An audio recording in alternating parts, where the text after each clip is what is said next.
ये कहानी शुरू होती है ऑस्ट्रेलिया के शहर सिडनी से। यहाँ पर हम एक लड़की को स्कूल में देखते हैं जिसका नाम जेनी है। वो अपने छोटे भाई जॉन के साथ उसी स्कूल में पढ़ती है। जेनी के फादर एक एम्प्लॉय हैं जो इसी शहर की एक ऑफिस में काम करते हैं। अगले दिन हम देखते हैं कि उसके फादर उन्हें शहर से दूर एक बंजर रेगिस्तान में ले जा रहे होते हैं। ये दोनों स्कूल यूनिफॉर्म में ही होते हैं। दरअसल इन्हें काफी वक्त हो गया होता है एक साथ बाहर गए हुए हैं, इसीलिए वो उनको पिकनिक पर ले जा रहा होता है। लेकिन आज जेनी को अपने फादर का बिहेवियर थोड़ा सा स्ट्रेंज लग रहा होता है। वो कभी गाड़ी चालू करता है तो कभी थोड़ी देर बाद बंद कर देता है। इसी दौरान जॉन गाड़ी से निकलकर बाहर भागने लगता है। उसके फादर कहते हैं कि हम अपना कैंप इसी जगह पर लगाएंगे। वो अपने साथ खाने का सामान भी लाए होते हैं। जेनी उसे निकालकर गाड़ी से बाहर रखती है और उसके फादर अभी भी गाड़ी में बैठे होते हैं। जेनी अपने साथ एक रेडियो भी लाई होती है। अब उसका फादर गाड़ी में बैठकर अपने बेटे को दूरबीन से देख रहा होता है। तभी जेनी देखती है कि उसका फादर उसके भाई पे बंदूक से निशाना लगा रहा है और वो उसे शूट करने लगता है। अब इससे पहले कि उसको गोली लगती,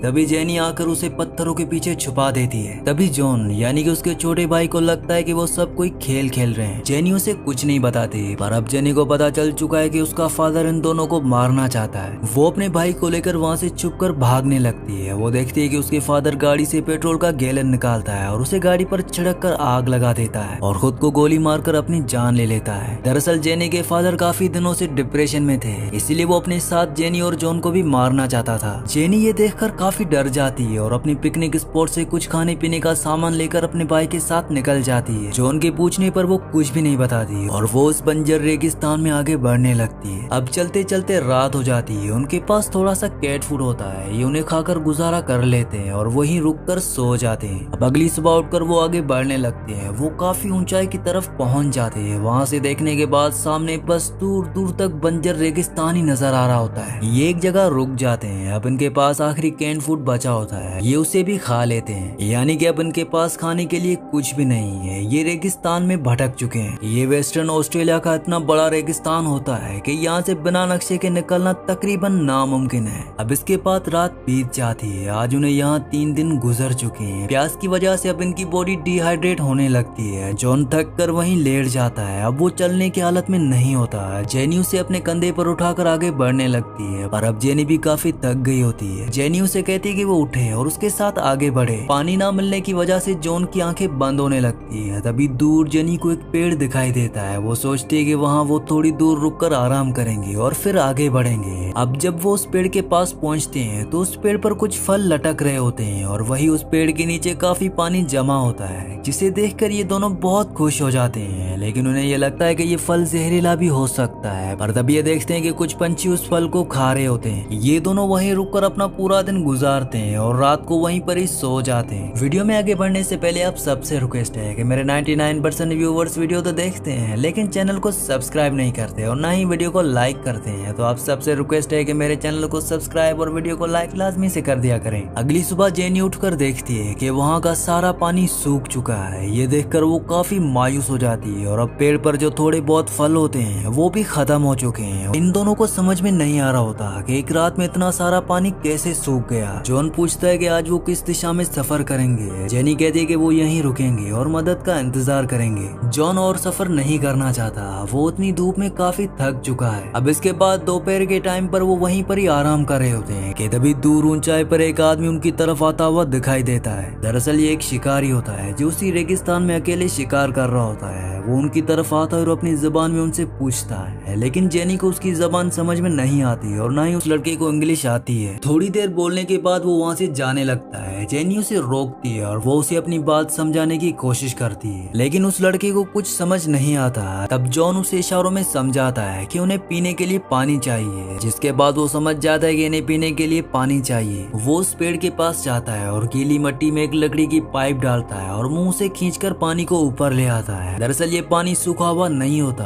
वो भीतर बैठ गया होता है। ये दोनों पानी को पीकर अपनी प्यास बुझाते हैं। इसके बाद वहाँ से वो दोनों उस लड़के के साथ आगे बढ़ते हैं। रास्ते में इन्हें काफी सारे ऊंट दिखाई देते हैं। वो लड़का कैंगरू का शिकार करता है और उसके बाद उसका मीट पकाता है। यहाँ पर जॉन के पास एक खिलौना होता है। वो एक ब्रिटिश सोल्जर होता है। वो लड़का उस खिलौने को फेंक देता है क्योंकि उसे ब्रिटिशर से नफरत होती है, क्योंकि इन्होंने उनकी सारी फैमिली को खत्म कर दिया था। वो लड़का मीट पकाते हुए काफी सारी बातें बोल रहा होता है, लेकिन जेनी को कुछ भी समझ नहीं आता। इसके बाद वो वहाँ पर साथ में काफी खेलते हैं। गर्मी से जॉन के पीठ पर छाले छाले पड़ गए होते हैं। वो लड़का जानवर को मार के उसके खून को गर्म करता है और जॉन के पीठ पर लगा देता है। ऐसा करने से उसके छाले ठीक हो जाएंगे। अब वो उसके साथ आगे के सफर में निकल जाते हैं। वो लड़का उन्हें एक लकड़ी की छतरी बनाकर देता है ताकि वो धूप से बच सके। जॉन उस लड़के से इशारों में बात करने लगता है और वो लड़का भी जॉन की बातों को थोड़ा बहुत समझने लगा है। वो लड़का आगे पत्थरों पर काफी साइंस बनाता है ताकि वो उन्हें अपनी सिविलाइजेशन के बारे में समझा सके, उनके बारे में बता सके। जेनी को लगता है कि शायद वो पहला इंसान है जिसने हम जैसे गोरे लोगों को देखा है। शायद आज तक वो अपने एरिया से कभी भी बाहर नहीं गया है। इसके बाद जेनी जाकर पास के तालाब में तैरने लगती है और वो लड़का शिकार पर चला जाता है। थोड़ा आगे चलने के बाद इन्हें वेदर बलून मिलता है। थोड़ी दूर में एक रिसर्च टीम काम कर रही होती है पर इन्हें इसके बारे में कुछ भी नहीं पता।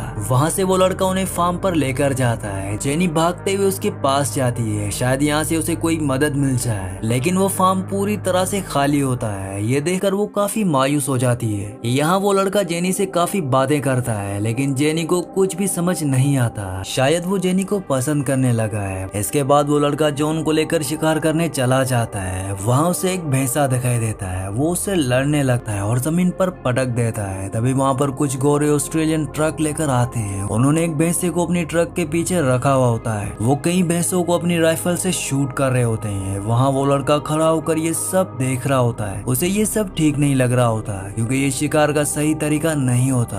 वो मायूस होकर वापस फार्म में लौट जाता है। जेनी उसे आवाज देती है पर वो नहीं सुनता। थोड़ी देर बाद वो बाहर चला जाता है। बाहर कई भैंसों की हड्डियां पड़ी हुई होती हैं। वो उनके बीच में जाकर सो जाता है और हड्डियों की राख से अपनी पूरी बॉडी को पेंट कर देता है। इसके बाद वो जब फार्म आता है तो जेनी को देखकर वो उसके सामने डांस करने लगता है। शायद वो जेनी को इम्प्रेस करने की कोशिश कर रहा होता है और उसे इस तरह से देखकर जेनी डर जाती है और वो छुप जाती है। वो पूरा दिन और रात बाहर नाचता रहता है। इसके बाद जेनी रात को जॉन से कहती है कि सुबह होने वाली है, हम दोनों यहाँ से निकल जाएंगे। अगली सुबह जॉन जेनी को उठाता है। वो पूछता है कि वो लड़का कहीं दिखाई नहीं दे रहा है। जेनी को लगता है कि वो लड़का शायद अपने घर वापस लौट गया होगा। ये दोनों सुबह अपनी यूनिफॉर्म पहनकर तैयार हो जाते हैं। ये जब वहाँ से जाने लगते हैं तो घर के दूसरी तरफ एक पेड़ पर ये उस लड़के की लटकी हुई लाश को देखते हैं। दरअसल उसने अपनी जान ले ली होती है। ये देखकर जेनी को काफी दुख होता है। वो उसकी बॉडी से चींटियों को साफ करती है। अब इसके बाद ये दोनों वहाँ से निकलकर सड़क पर पहुंच जाते हैं और आगे बढ़ने लगते हैं। आगे उन्हें रेगिस्तान में एक माइनिंग टाउन नजर आता है। वहाँ एक आदमी होता है और वहाँ से जेनी को मदद मिल जाती है। अब कुछ सालों के बाद हम जेनी को उसी अपार्टमेंट में देखते हैं जिसमें वो रहती थी। अब वो बड़ी हो गई है और उसने शादी भी कर ली होती है, पर जेनी अभी भी उस लड़के को भूल नहीं पाई। वो उसके साथ बिताई हुई रातों को याद करती है और उसकी बातों को याद करती है। और इसी सीन के साथ इस मूवी का एंड हो जाता है। अगली कहानी आप किस मूवी पर सुनना चाहते हैं मुझे नीचे कमेंट्स में जरूर बताना, क्योंकि मैं आपकी कमेंट्स पढ़ता हूँ और आपके प्यारे प्यारे कमेंट्स का बहुत बहुत शुक्रिया।